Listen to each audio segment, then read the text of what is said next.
Pergi kamu dari sini. Aku nggak sudi punya menantu lulusan pesantren yang miskin sepertimu. Assalamualaikum warahmatullahi wabarakatuh.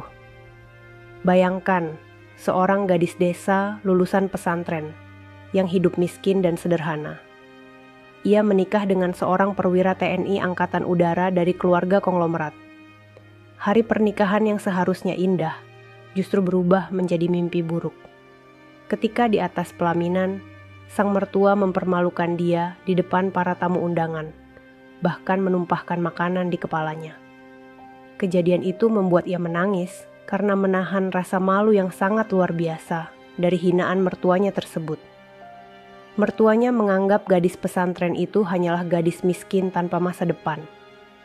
Namun anggapan mertuanya ternyata salah. 2 hari kemudian, identitas gadis pesantren itu terkuak. Ternyata, sahabat semuanya, sebelum kita mulai cerita ini, mari tuliskan di komentar dari mana saja sahabat menonton cerita ini. Semoga yang subscribe channel Sudut Hikmah, kami doakan semoga dimudahkan segala urusannya, dilapangkan rezekinya, disehatkan badannya, dan dikabulkan segala hajat dunia akhirat oleh Allah Subhanahu wa Ta'ala. Amin ya Rabbal Alamin. Sekarang mari kita mulai ceritanya. Di sebuah desa kecil yang jauh dari hiruk-pikuk kota, hiduplah seorang gadis bernama Umi. Usianya baru 25 tahun, namun wajahnya begitu teduh, penuh kelembutan dan kesabaran. Sejak kecil Umi dibesarkan di pondok pesantren. Ia tidak pernah merasakan bangku sekolah negeri seperti anak-anak lain. Hari-harinya diisi dengan belajar mengaji, menghafal doa, dan membantu orang tuanya yang hidup serba kekurangan. Rumah Umi hanyalah bangunan sederhana dari papan kayu, dengan atap seng yang sering bocor ketika hujan turun.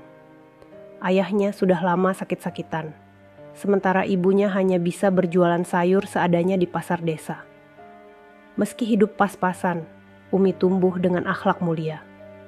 Ia selalu menundukkan pandangan, berbicara lembut, dan senantiasa tersenyum meskipun hatinya kerap digelayuti beban hidup. Tetangga-tetangga sering memandang rendah Umi. Anak pesantren mana mungkin bisa berhasil, hanya bisa mengaji dan mengurus dapur. Begitu bisik-bisik yang kerap terdengar. Namun Umi tak pernah membalas. Ia hanya diam sambil berdoa dalam hati. Di tengah kesederhanaan itu, Umi tetap menaruh harapan besar. Ia percaya, Allah selalu punya cara indah untuk mengangkat derajat seseorang. Walau ia hanyalah gadis miskin lulusan pesantren, Umi yakin suatu hari nanti kehidupannya akan berubah. Namun ia tidak pernah menyangka jalan perubahan itu datang melalui seorang pria gagah yang tiba-tiba hadir dalam hidupnya.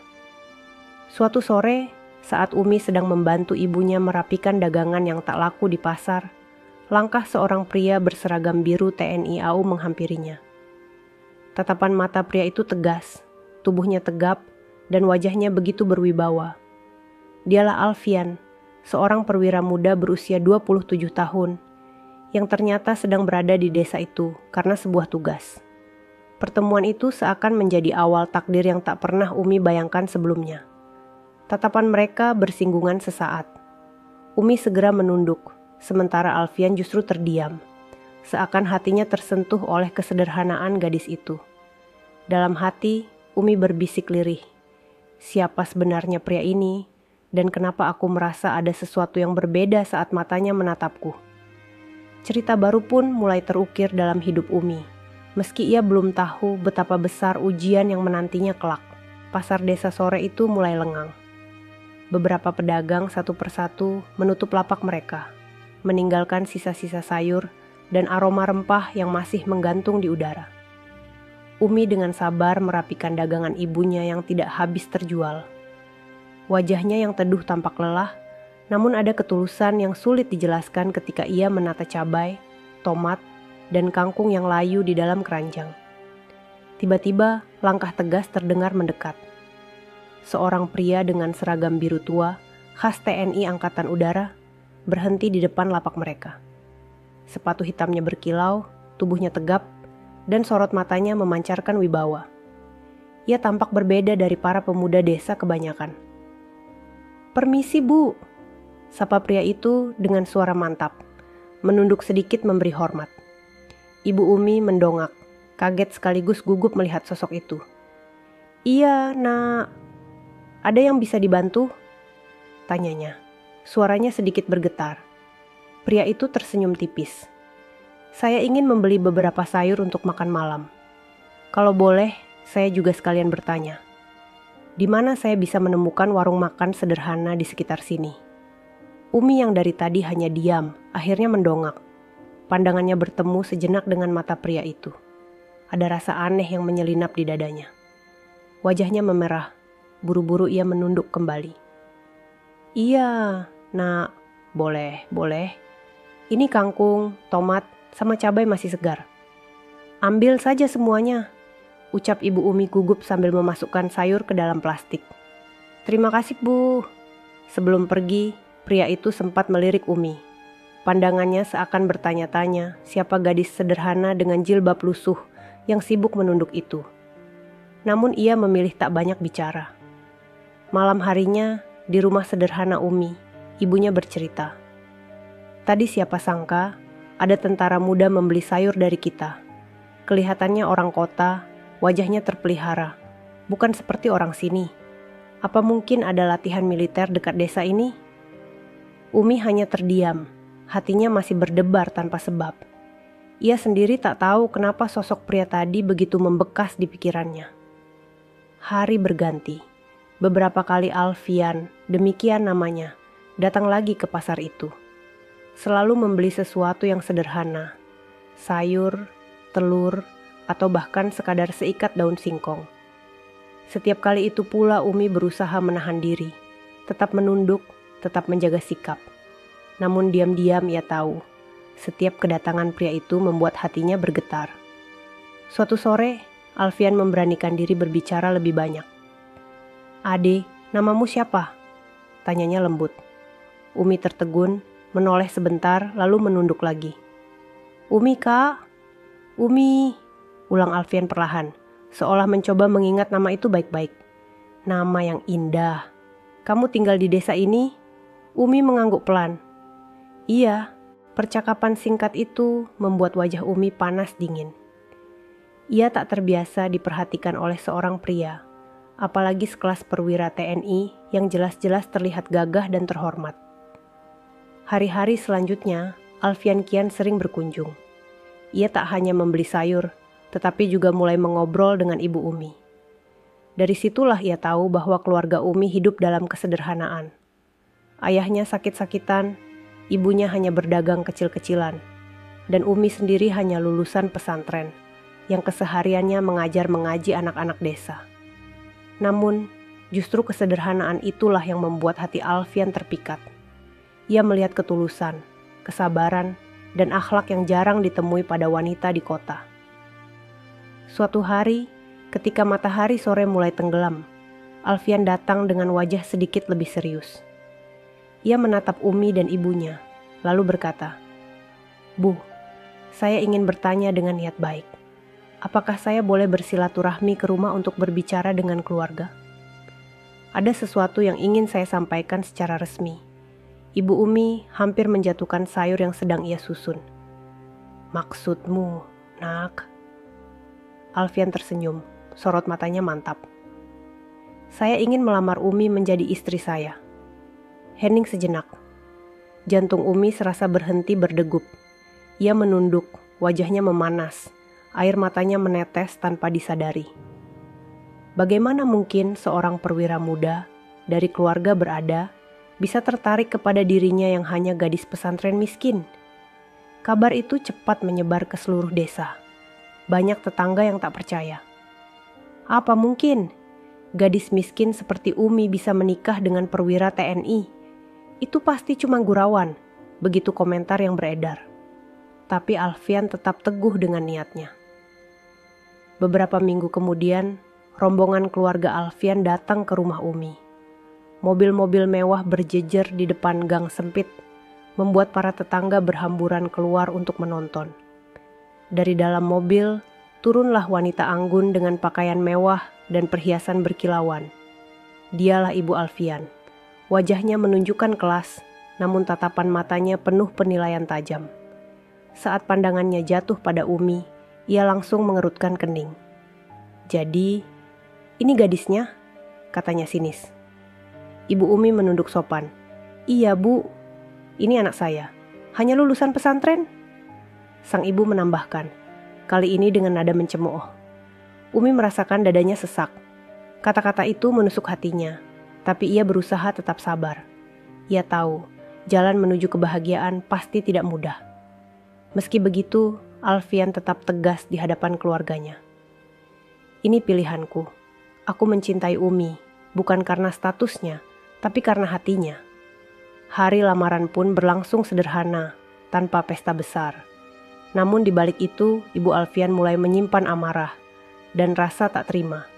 Ia merasa anaknya yang seorang perwira gagah telah dipermalukan karena memilih gadis miskin tak berpendidikan tinggi. Hari pernikahan ditentukan. Semua persiapan megah dilakukan oleh keluarga Alfian. Gedung besar, dekorasi mewah, undangan para pejabat, semuanya hadir. Umi hanya bisa berdoa agar hari itu berjalan lancar. Namun ia tidak tahu, badai penghinaan yang menyakitkan sedang menantinya di atas pelaminan. Sebelum akad nikah dimulai, Umi duduk di ruang rias. Tangannya gemetar memegang bunga melati yang menghiasi kepalanya. Seorang kerabat berbisik, "Kamu harus kuat, Mi. Tidak semua orang akan menyambutmu dengan baik. Tapi ingat, kesabaran selalu akan menang." Umi menutup mata, menahan air mata yang hampir jatuh. Dalam hatinya ia berdoa lirih. "Ya Allah, kuatkan aku menghadapi semua ini. Aku tidak punya apa-apa selain doa." Ketika musik pernikahan mulai bergema, langkah Umi perlahan menuju pelaminan di samping Alfian yang gagah dengan seragam putih lengkap TNI AU. Semua tamu undangan berdiri, kagum melihat betapa indahnya pasangan itu. Namun di balik senyum-senyum palsu, bisikan-bisikan meremehkan masih terdengar. "Itu gadis desa, kan? Hanya lulusan pesantren. Bagaimana bisa berdampingan dengan perwira muda?" Umi mencoba menutup telinganya. Tapi ia tidak pernah menyangka rasa sakit yang lebih dalam masih menunggunya di hadapan semua orang. Hari itu, cahaya lampu kristal berkilauan di gedung megah, tempat pernikahan Umi dan Alfian digelar.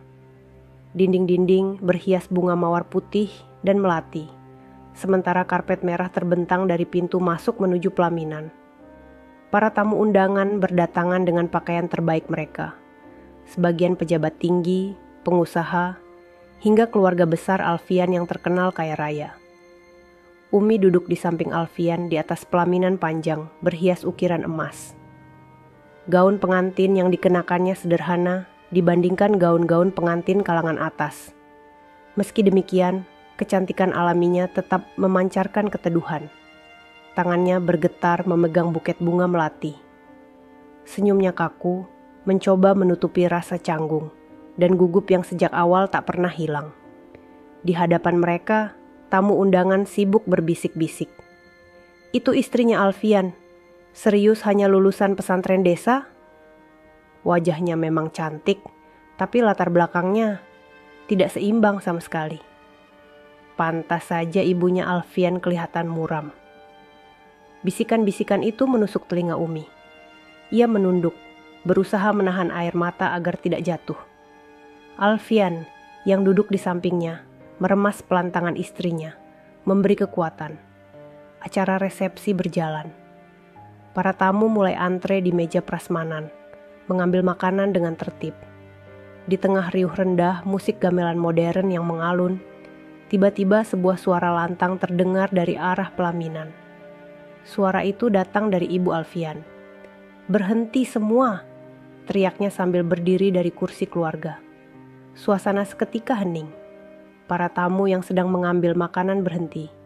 Musik pun mendadak terhenti, hanya menyisakan detak jantung Umi yang berdebar kencang. Dengan langkah angkuh, Ibu Alfian maju ke tengah ruangan. gaun kebaya emas yang dikenakannya berkilauan di bawah lampu, sementara perhiasan berlian di leher dan tangannya berkilat menyilaukan mata. Tatapannya tajam tertuju pada Umi. "Lihatlah semua orang," katanya dengan suara penuh amarah. "Ini menantu yang dipilih anakku. Seorang gadis miskin, hanya lulusan pesantren kampung. Tidak pantas mendampingi Alfian yang sudah bekerja keras, dididik tinggi, dan berasal dari keluarga konglomerat." Bisikan tamu semakin riuh. Sebagian terkejut, sebagian lagi menutup mulutnya. Tidak percaya seorang ibu bisa berkata sekeras itu di tengah resepsi mewah. Wajah Umi memucat. Tangannya bergetar hebat. Ia menunduk semakin dalam, berharap bumi bisa menelannya saat itu juga. Air matanya menetes, menodai riasan sederhana di pipinya. "Dengar kalian semua," lanjut Ibu Alfian lantang. "Aku sudah bilang sejak awal, aku tidak setuju. Gadis ini hanya membawa aib bagi keluarga kita. Bagaimana mungkin keluarga sebesar kita menerima menantu yang bahkan tidak tamat sekolah umum? Apa kata orang nanti? Apa kata kerabat kita?" Alfian berdiri, wajahnya merah padam menahan amarah. "Ibu, cukup. Jangan permalukan istriku di depan semua orang." Namun Ibu Alfian menepis kata-kata itu. "Diam kamu, Alfian. Kau dibutakan oleh rasa kasihan dan wajah manis gadis ini. Kau lupa siapa dirimu. Kau lupa siapa keluargamu." Suasana semakin mencekam. Para tamu menahan napas, tak berani bicara. Hanya suara tangis lirih Umi yang terdengar, meski ia berusaha menutup mulutnya agar tidak terdengar jelas. Tiba-tiba, dalam amarahnya, Ibu Alfian melangkah ke meja prasmanan. Ia meraih sebuah wadah stainless besar berisi rendang dan nasi padang yang masih penuh. Dengan wajah menyala-nyala, ia mengangkat wadah itu tinggi-tinggi. "Kalau memang ingin jadi menantu keluarga ini, terimalah kehinaan ini," teriaknya. Tanpa ragu, ia menumpahkan wadah penuh makanan itu tepat di atas kepala Umi. Biur. Makanan panas bercampur kuah lengket mengalir di kepala Umi, menodai gaun pengantinnya, membasahi wajah dan tubuhnya. Suara tamu serentak teriak kaget. Beberapa menutup mulut dengan tangan, sebagian lagi berdiri dari kursi dengan wajah syok. Umi menjerit lirih, tubuhnya gemetar. Tangisnya pecah. Gaun putih yang tadi indah, kini kotor penuh kuah coklat dan nasi yang menempel. Rambut yang tersusun rapi di balik jilbabnya terasa basah dan berat. Alfian bergegas melindungi istrinya, meraih bahu Umi yang terhuyung. "Umi, sabar, sayang. Aku bersamamu," katanya dengan suara serak menahan tangis dan marah. Namun Ibu Alfian tidak berhenti. "Begitulah tempatmu, tidak pantas duduk di pelaminan keluarga kami. Kau hanya gadis miskin. Tidak ada yang membanggakan dari dirimu." Beberapa tamu berusaha menenangkan situasi. Seorang paman Alfian mendekat. "Cukup, Kak. Jangan begini. Semua tamu melihat." Tapi Ibu Alfian malah menunjuk Umi. "Biar semua orang tahu, aku tidak mengakui pernikahan ini." Umi jatuh terduduk di kursi, wajahnya menunduk dalam-dalam. Air mata bercampur kuah rendang menetes di pipinya. Suasana gedung pernikahan menjadi kacau. Beberapa tamu memilih meninggalkan tempat, tak sanggup melihat penghinaan keji itu. Sebagian lain berbisik-bisik, menggelengkan kepala.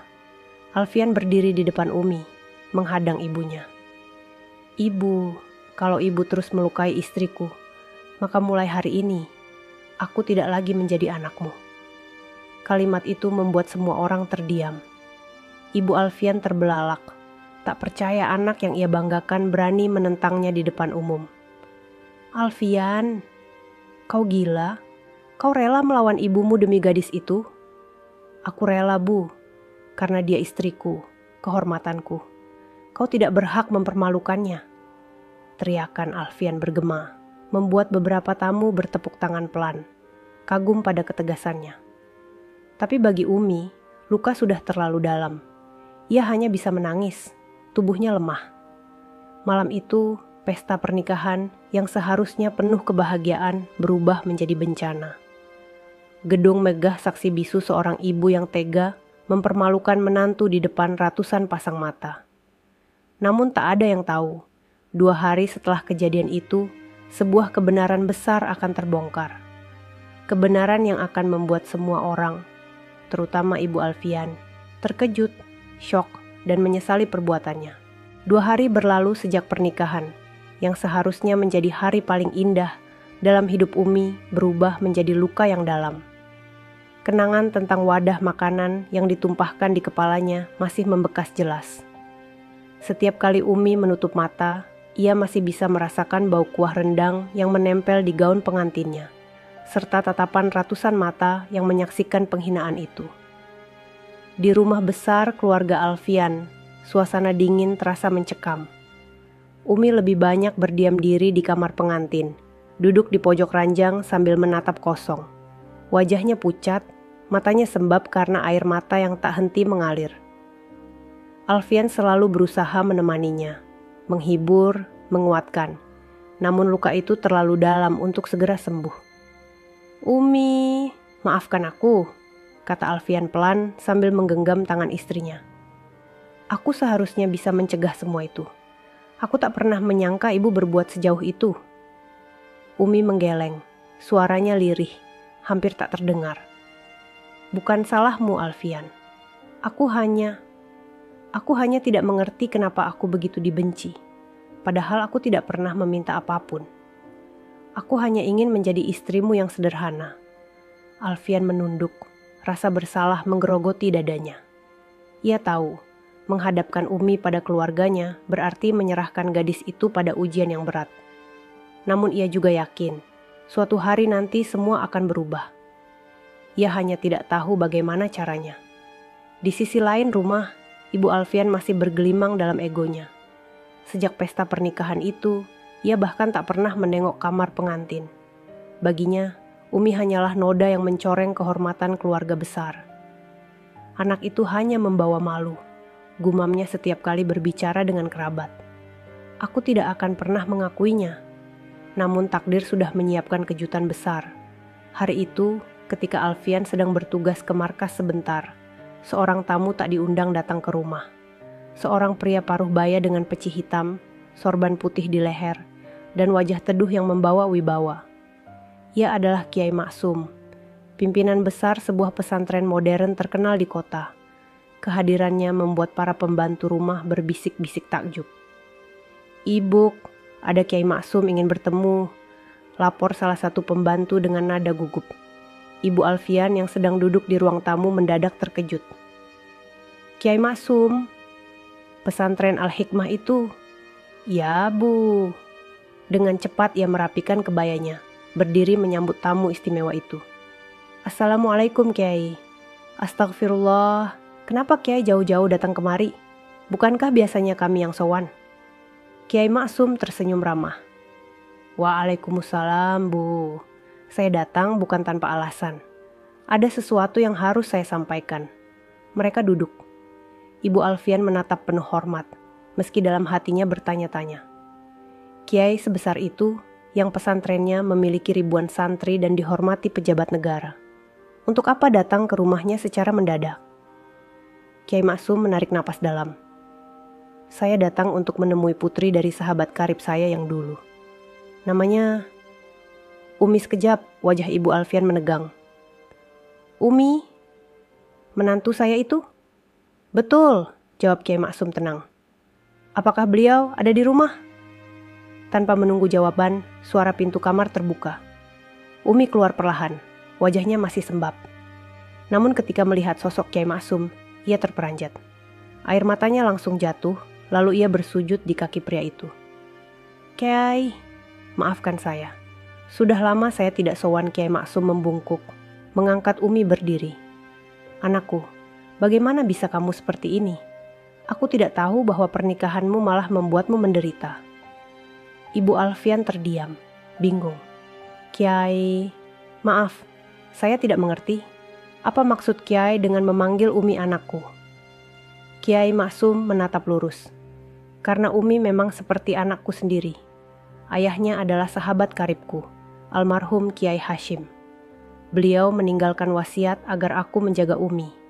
Dan tahukah ibu, Umi bukan sekadar gadis lulusan pesantren desa. Ia adalah satu-satunya ahli waris dari pesantren Al-Hikmah. Pesantren terbesar yang kini memiliki cabang di seluruh negeri. Kata-kata itu meledak di ruang tamu bagai petir di siang bolong. Ibu Alfian terbelalak. Apa? Pesantren Al-Hikmah? Pesantren yang punya universitas Islam sendiri itu? Betul, jawab Kiai Maksum. Dan sejak ayahnya wafat, Umi yang berhak meneruskan kepemimpinan itu. Ia mungkin terlihat sederhana, tapi darah yang mengalir di tubuhnya adalah darah seorang pejuang dakwah. Banyak pejabat, pengusaha, bahkan jenderal yang hormat kepadanya karena nama besar ayahnya.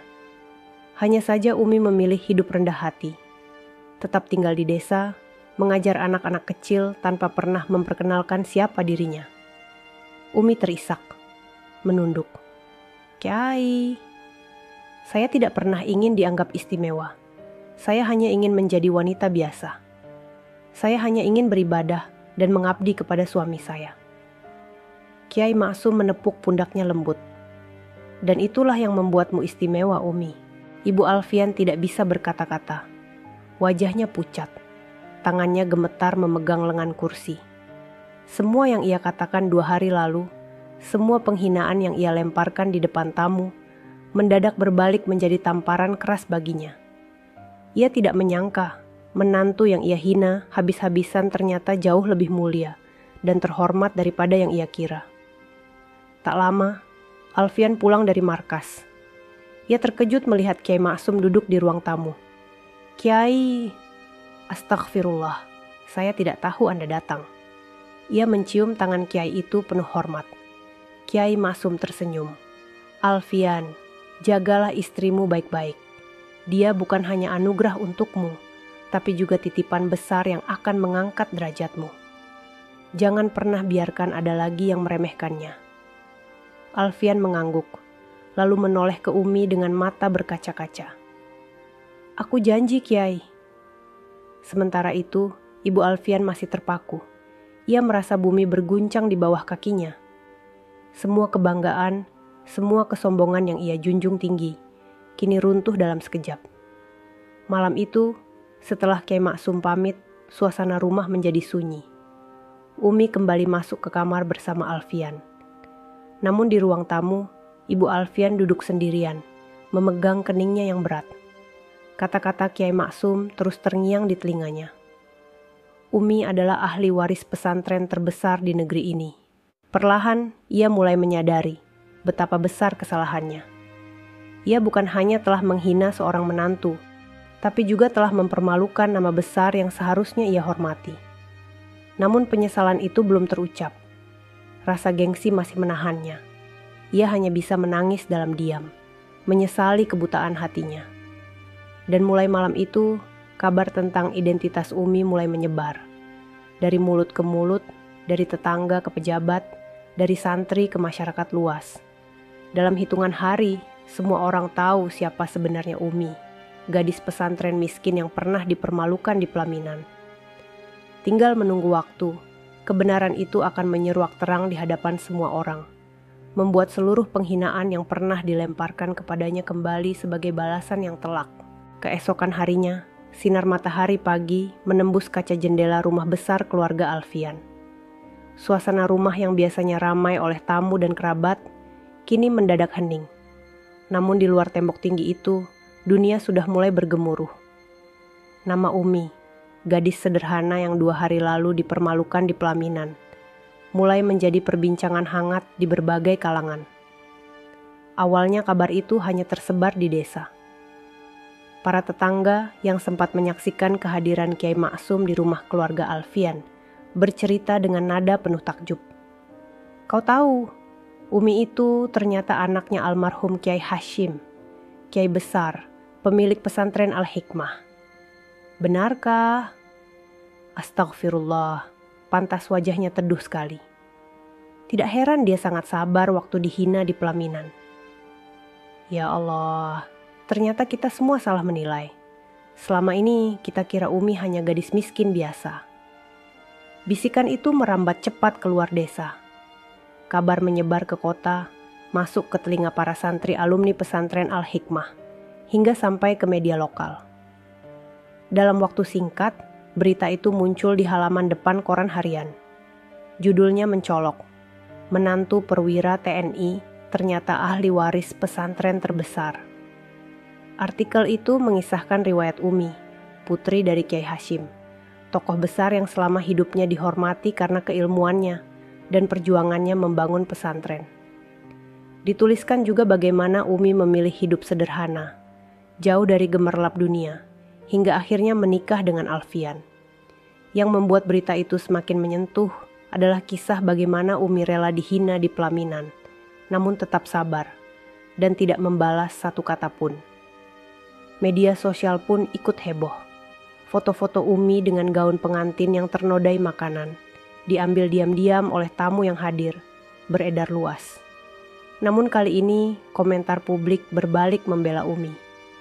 Masya Allah, ini contoh kesabaran seorang wanita sejati. Siapapun yang menghina beliau pasti menyesal sekarang. Lihat wajahnya, meski dipermalukan, tetap ada keteduhan. Hanya orang berhati besar yang mampu seperti itu. Di rumah besar keluarga Alfian, Ibu Alfian membaca berita itu dengan tangan gemetar. Korannya jatuh ke lantai, sementara matanya berkaca-kaca. Bayangan malam pesta pernikahan kembali terputar di kepalanya. Ia melihat dirinya sendiri berteriak-teriak, melontarkan hinaan, dan menumpahkan wadah makanan ke kepala menantunya. Kini semua itu menjadi aib besar yang tersebar di mana-mana. Tidak, ini tidak mungkin. Gumamnya pelan, namun hatinya tahu bahwa semua sudah terlambat. Sementara itu, pintu rumah keluarga Alfian mulai dipenuhi tamu tak terduga. Para pejabat daerah, pengusaha, bahkan tokoh agama berdatangan ingin bertemu Umi. Mereka membawa bingkisan, bunga, dan salam hormat. "Assalamualaikum, kami alumni pesantren Al-Hikmah. Kami datang untuk memberikan dukungan kepada Bunyai Umi," kata seorang pria paruh baya dengan sorban putih, menunduk penuh hormat di hadapan Umi. Umi terperanjat, buru-buru menolak dengan halus. "Jangan panggil saya begitu. Saya bukan siapa-siapa. Saya hanya istri biasa, saya hanya ingin hidup sederhana." Namun mereka tetap bersikeras. "Tidak, Anda adalah putri Kiai Hashim. Darah perjuangan beliau ada pada Anda. Kami tidak bisa membiarkan Anda diremehkan lagi. Hari demi hari, semakin banyak orang datang. Rumah besar itu berubah seperti pesantren sementara, dipenuhi doa, zikir, dan ucapan hormat untuk Umi. Para wartawan pun berkali-kali mencoba meliput, meski Alfian selalu berusaha menjaga privasi istrinya. Alfian memandang Umi dengan bangga. "Lihat, sayang, inilah takdir Allah. Kesabaranmu membuahkan penghormatan. Semua orang kini tahu siapa dirimu sebenarnya." Umi hanya menunduk, air mata jatuh di pipinya. "Tapi aku tidak ingin semua ini membuat orang lain sakit hati. Aku takut, Alfian. Aku takut justru keluargamu semakin membenciku." Alfian menggenggam tangannya erat. "Aku ada di sampingmu. Selama aku hidup, aku akan menjagamu." Di kamar lain, Ibu Alfian tidak bisa tidur. Setiap malam ia hanya termenung, mendengar suara-suara tamu yang datang memuji Umi. Rasanya seperti ribuan jarum menusuk dadanya. Kebanggaannya runtuh. Wanita yang ia hina ternyata justru dihormati semua orang. Sore itu, ketika halaman rumah dipenuhi santri yang datang membawa bunga melati sebagai penghormatan, Ibu Alfian akhirnya tak kuasa lagi. Ia menangis terseduh-seduh di dalam kamarnya. "Apa yang sudah aku lakukan? Ya Allah, bagaimana aku bisa begitu buta? Aku menghina anak dari sahabat besar almarhum suamiku sendiri. Aku mempermalukan wanita yang mulia di hadapan semua orang, namun rasa gengsi masih menahan langkahnya. Ia belum sanggup mendatangi Umi dan meminta maaf. Malam harinya, sebuah peristiwa tak terduga terjadi. Sebuah mobil hitam berhenti di depan rumah. Dari dalamnya keluar seorang pejabat tinggi Kementerian Agama, didampingi ajudannya. Semua orang yang ada di halaman terperangah. Pria itu langsung mencari Umi, lalu menyalaminya dengan penuh hormat. Bu Umi, atas nama negara, saya ingin menyampaikan terima kasih. Almarhum ayah Anda, Kiai Hashim, telah berjasa besar membangun pendidikan Islam di negeri ini. Dan kini, nama Anda juga mulai dikenal karena kesabaran dan keteguhan hati. Kami berharap suatu saat nanti, Anda bisa melanjutkan jejak beliau. Umi meneteskan air mata. Ia tidak pernah membayangkan dirinya akan mendapat penghormatan sebesar itu. Sementara di balik tirai kamar, Ibu Alfian menyaksikan semuanya dengan mata berkaca-kaca. Lututnya lemas, tubuhnya bergetar. Dalam hati ia berbisik, "Ya Allah, betapa kecilnya diriku. Betapa sombongnya aku telah menilai manusia hanya dari harta dan dunia. Aku telah menodai kehormatan menantuku sendiri." Malam itu, ia terisak sendirian, menyadari bahwa penyesalan sudah tak bisa ditahan lagi. Namun keberanian untuk meminta maaf masih belum muncul. Ia hanya bisa menunggu waktu, sementara rasa malu semakin menyesakkan dada. Di sisi lain, Alfian duduk di samping Umi, memeluk bahunya. "Sayang, ini baru permulaan. Aku yakin semua ini akan berakhir dengan kebenaran yang nyata. Orang-orang akan melihatmu sebagaimana mestinya, bukan sebagaimana yang mereka kira." Umi menatap suaminya dengan mata berkaca-kaca. "Aku tidak butuh penghormatan, Alfian. Aku hanya ingin diterima sebagai istrimu. Aku hanya ingin keluargamu berhenti membenciku." Namun Umi tidak tahu, waktu sedang menyiapkan momen besar. Momen di mana semua kebenaran akan dipertontonkan di depan mata mertuanya sendiri. Dan tidak ada lagi ruang bagi kebencian untuk bersembunyi. Sejak kabar tentang Umi tersebar luas, rumah besar keluarga Alfian tak pernah sepi dari tamu. Setiap hari selalu ada rombongan yang datang. Entah itu alumni pesantren Al-Hikmah, pejabat daerah, tokoh agama, atau bahkan masyarakat biasa yang sekadar ingin melihat sosok wanita yang sempat dipermalukan, namun ternyata memiliki kedudukan mulia. Halaman rumah berubah seperti pusat keramaian.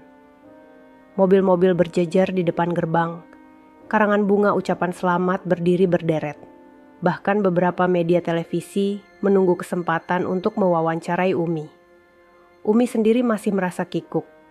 Ia bukan tipe wanita yang suka tampil di depan umum.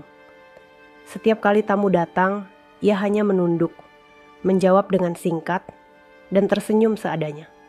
Hatinya masih diliputi luka.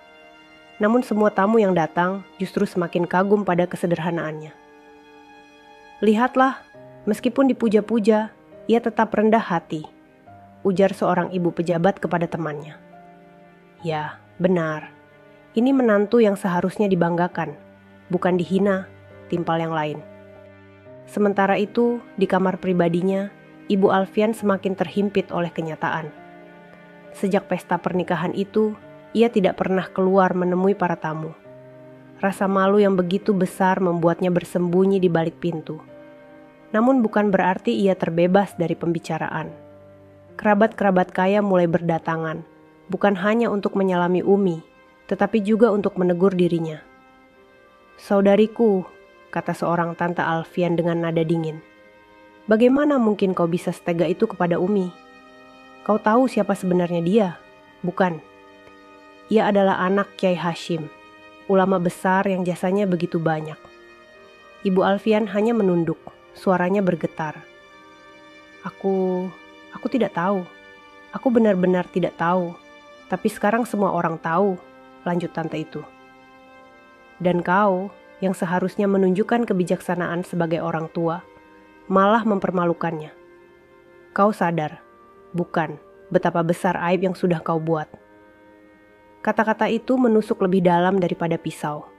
Ibu Alfian hanya bisa menangis diam-diam setelah kerabatnya pergi. Malamnya, ia duduk sendirian di kursi goyang. Bayangan wajah Umi saat ditumpahi wadah makanan terus menghantui pikirannya. Ia melihat Umi menangis, tubuhnya bergetar, gaun putihnya ternodai kuah rendang.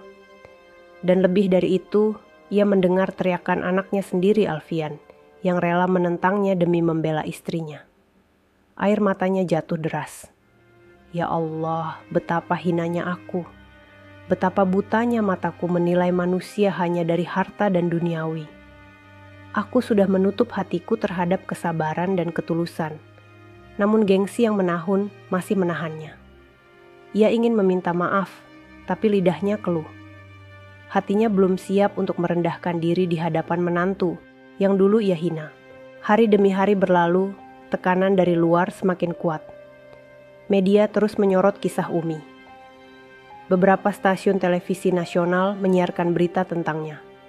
Di layar kaca, wajah Umi tampak dengan air mata yang menetes, disertai teks. Kesabaran seorang menantu yang dihina. Saat menonton berita itu, Ibu Alfian merasa tubuhnya lemas. Ia menutup wajah dengan kedua tangan. Ya Allah, ini semua salahku. Bukan hanya media, bahkan sahabat-sahabat arisannya pun mulai menjauh. Di grup pertemanan, ia hanya bisa membaca pesan-pesan menyakitkan. Aku malu punya teman sepertimu. Bagaimana bisa kau mempermalukan menantu yang ternyata lebih mulia darimu? Rasanya aku tak ingin lagi duduk semeja denganmu. Satu persatu, dunia yang dulu ia banggakan runtuh. Di sisi lain, Umi semakin mendapat tempat di hati banyak orang. Para pejabat yang datang memintanya untuk hadir di berbagai acara keagamaan. Namun Umi selalu menolak halus, memilih tinggal di rumah dan merawat suaminya. Ia tidak ingin mencari ketenaran dari penderitaannya. Sore itu, ketika Alfian pulang dari markas, ia melihat istrinya duduk di serambi rumah, mengajar beberapa anak kecil membaca Al-Quran. Suara Umi lembut, menuntun mereka satu persatu dengan penuh kesabaran. Alfian berdiri terpaku, hatinya bergetar. Inilah alasanku memilihmu, Umi, bisiknya dalam hati. Kau bukan hanya istriku, kau adalah cahaya yang menuntunku. Di dalam rumah, Ibu Alfian mengintip dari balik tirai. Air matanya kembali jatuh. Ia menyaksikan sendiri bagaimana menantunya, yang dulu ia hina sebagai gadis miskin tak berguna, justru kini menjadi teladan bagi banyak orang. Anak-anak kecil duduk dengan sopan, mendengarkan setiap lantunan ayat dari bibir Umi. Hatinya semakin hancur. Malam itu, ia tak sanggup lagi. Ia mengetuk pelan pintu kamar pengantin. Alfian membuka pintu dengan wajah terkejut. Ibu, ada apa? Ibu Alfian menunduk, suaranya lirih. Boleh aku bicara dengan Umi? Umi yang duduk di tepi ranjang menoleh. Jantungnya berdetak kencang. Ini pertama kalinya sang mertua ingin menemuinya sejak hari pernikahan. Dengan langkah gemetar, Ibu Alfian masuk. Matanya sembab, wajahnya penuh penyesalan. Ia mendekati Umi, lalu tiba-tiba berlutut di hadapannya. Umi, maafkan aku, katanya sambil menangis terseduh-seduh. Aku sudah berbuat sangat keji kepadamu. Aku sudah buta oleh kesombongan. Aku tidak tahu siapa dirimu sebenarnya. Aku hanya melihat kemiskinanmu. Aku tidak melihat hatimu. Maafkan aku, menantuku suasana kamar hening. Alfian tertegun, tak percaya melihat ibunya merendahkan diri sedemikian rupa. Umi menutup mulutnya dengan tangan, air matanya jatuh deras. Dengan hati bergetar, ia mengangkat tubuh ibu mertuanya. Ibu, jangan seperti ini. Saya tidak pernah menyimpan dendam. Semua yang terjadi sudah menjadi takdir Allah. Saya sudah memaafkan ibu sejak hari itu juga. Tangisan mereka pecah bersamaan. Ibu mertua dan menantu yang dulu terpisah oleh kesombongan kini dipersatukan oleh air mata penyesalan. Namun, meski kata maaf telah terucap, perjalanan mereka belum selesai. Masih ada banyak mata di luar sana yang menilai. Masih ada rasa malu yang harus ditebus. Dan jalan menuju pengakuan penuh masih panjang. Sejak malam itu, ketika kata maaf akhirnya terucap di kamar pengantin, suasana rumah besar keluarga Alfian sedikit berubah. Hubungan antara Umi dan ibu mertuanya tidak lagi setegang sebelumnya. Namun, meski sudah meminta maaf secara pribadi, hati kecil Ibu Alfian masih digelayuti kegelisahan. Ia tahu kesalahannya bukan hanya terhadap Umi, tetapi juga terhadap ratusan tamu undangan yang menyaksikan kejadian memalukan di pelaminan. Lebih parah lagi, kini seluruh masyarakat bahkan media telah mengetahui aib itu. Pagi itu, saat duduk di kursi ruang tamu, Ibu Alfian membuka lembaran koran terbaru. Wajah Umi terpampang besar di halaman depan. Judulnya membuat hatinya kembali bergetar. Wanita pesantren yang dihina kini dihormati semua kalangan. Tangannya gemetar memegang koran. Air matanya jatuh menetes di atas huruf-huruf berita. Ya Allah, bisiknya lirih. Bagaimana aku bisa menebus semua ini? Aku sudah membuat dunia membenciku. Di luar rumah, suasana justru semakin ramai. Karangan bunga terus berdatangan, tamu-tamu terus mengalir, dan semua datang dengan satu tujuan, menemui Umi. Hampir tidak ada seorang pun yang datang mencari dirinya. Ibu Alfian merasa semakin kecil. Di rumahnya sendiri, ia seperti orang asing. Ia mendengar bisikan-bisikan para tamu yang masuk. Itulah ibunya Alfian kan? Yang menghina Umi di pelaminan. Iya, betul. Astagfirullah. Bagaimana bisa seorang ibu bersikap seperti itu? Bisikan-bisikan itu menusuk hati. Setiap langkah yang ia ambil terasa berat. Setiap tatapan tamu seakan menuding dan menghakiminya. Siang harinya, sebuah undangan tak terduga datang. Seorang tokoh masyarakat meminta keluarga besar Alfian hadir dalam acara doa bersama di balai desa. Acara itu sengaja diadakan untuk mendoakan arwah almarhum Kiai Hashim, ayah Umi, sekaligus memberikan penghormatan kepada keturunannya. Bu, kita harus datang, kata Alfian tegas. Ibu Alfian menelan ludah. Apa aku harus ikut? Ya Bu, semua orang menunggumu malam itu. Balai desa penuh sesak. Ratusan orang hadir, dari warga desa, para santri, hingga pejabat daerah. Di depan ruangan, Umi duduk tenang, mengenakan jilbab putih sederhana. Wajahnya teduh meski matanya masih menyimpan luka. Di sampingnya, Alfian mendampingi dengan seragam kebanggaan TNI AU. Ketika rombongan keluarga Alfian masuk, suasana seketika berubah. Semua mata menoleh. Bisikan-bisikan terdengar lagi. Itu dia, ibu mertua yang menghina Umi. Apakah dia berani meminta maaf di depan umum? Langkah Ibu Alfian terasa berat. Jantungnya berdebar kencang. Wajahnya tertunduk, tak sanggup menatap kerumunan. Ia duduk di kursi depan, namun tubuhnya terasa lemas. Setelah doa bersama selesai, Kiai Maksum yang memimpin acara berdiri. Suaranya lantang namun lembut. Malam ini, kita tidak hanya mendoakan almarhum Kiai Hashim, tetapi juga merenungkan makna akhlak. Sebab akhlak lebih tinggi derajatnya daripada kedudukan duniawi. Dan kita semua telah menyaksikan, 2 hari lalu ada ujian besar yang menimpa menantu beliau, Ananda Umi. Ruangan hening. Semua menunggu apa yang akan terjadi. Kiai Maksum menoleh ke arah Umi.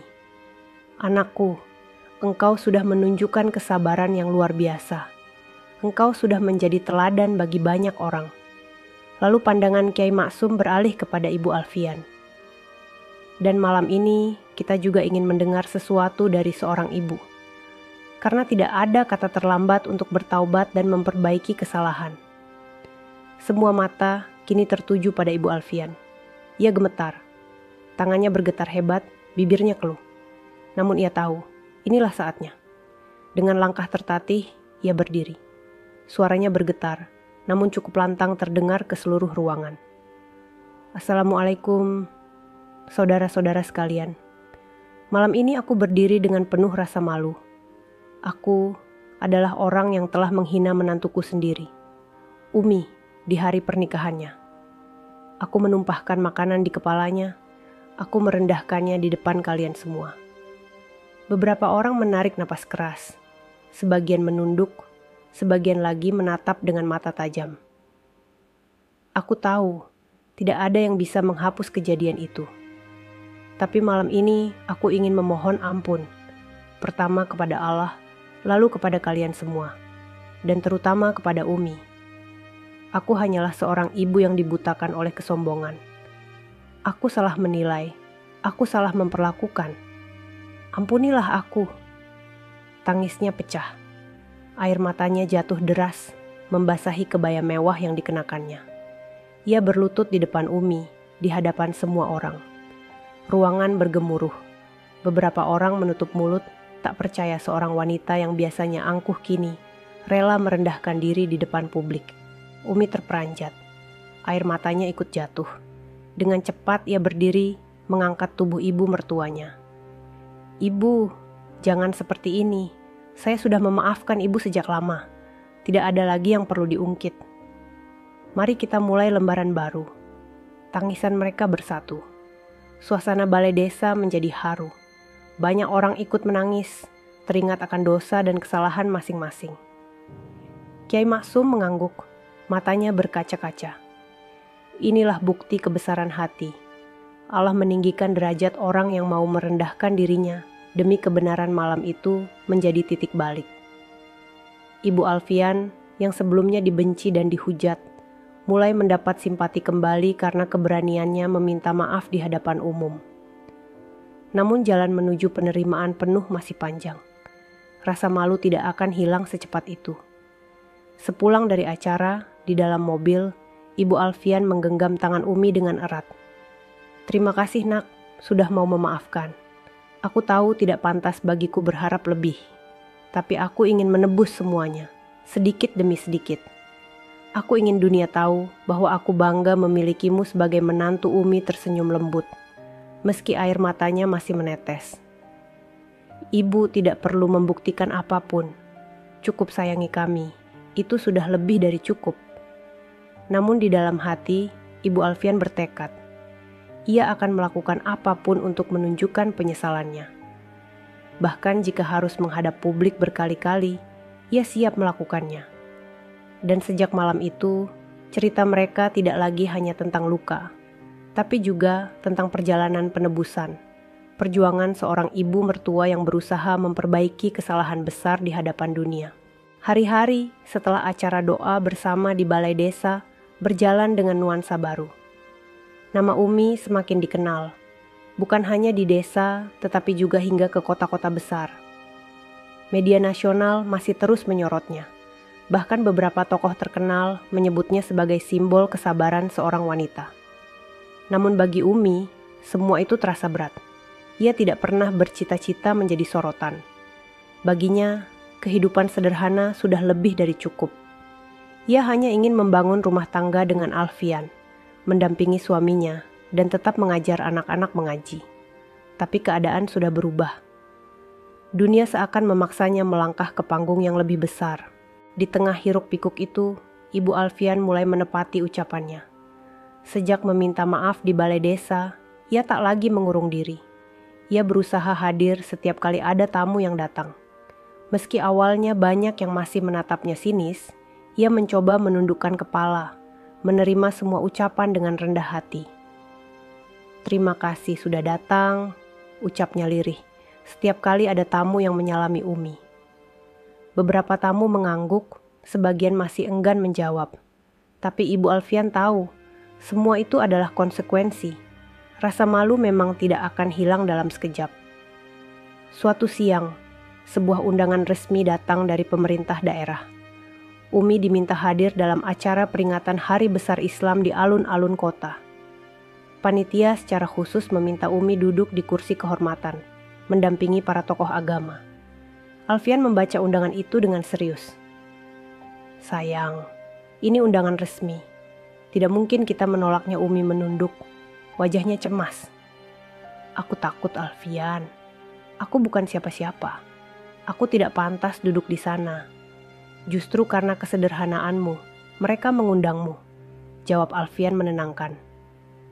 "Dan kali ini kita tidak sendiri. Ibu juga akan ikut mendengar itu." Ibu Alfian yang duduk di kursi dekat mereka terdiam. Dadanya berdebar keras. Ia sadar, ini akan menjadi ujian besar baginya. Seluruh masyarakat akan melihat apakah ia benar-benar menyesal atau hanya pura-pura. Hari itu pun tiba. Alun-alun kota dipenuhi ribuan orang. Spanduk besar terbentang. Peringatan Hari Besar Islam dan doa bersama. Di panggung utama, kursi-kursi disusun rapi untuk para tamu kehormatan. Umi datang dengan pakaian sederhana. gamis putih polos dan jilbab biru muda. Wajahnya teduh meski matanya tampak gugup. Di sampingnya, Alfian mengenakan seragam TNI AU, tegap dan gagah. Dan di belakang mereka, berjalanlah Ibu Alfian dengan kebaya sederhana, jauh dari kemewahan yang biasanya ia kenakan. Begitu rombongan mereka tiba, riuh rendah suara terdengar dari kerumunan. Itu dia Bu Umi, yang kemarin dihina di pelaminan. Dan itu mertuanya. Ya Allah, aku tidak percaya ia berani muncul. Tatapan mata dari ribuan orang seakan menusuk ke tubuh Ibu Alfian. Tangannya gemetar, langkahnya hampir goyah. Tapi ia menggenggam erat tas kecilnya, menahan diri agar tidak mundur. Aku harus kuat, aku harus menebus semua ini, bisiknya dalam hati. Acara dimulai dengan lantunan ayat suci. Setelah itu, seorang pembawa acara mempersilakan tamu kehormatan naik ke panggung.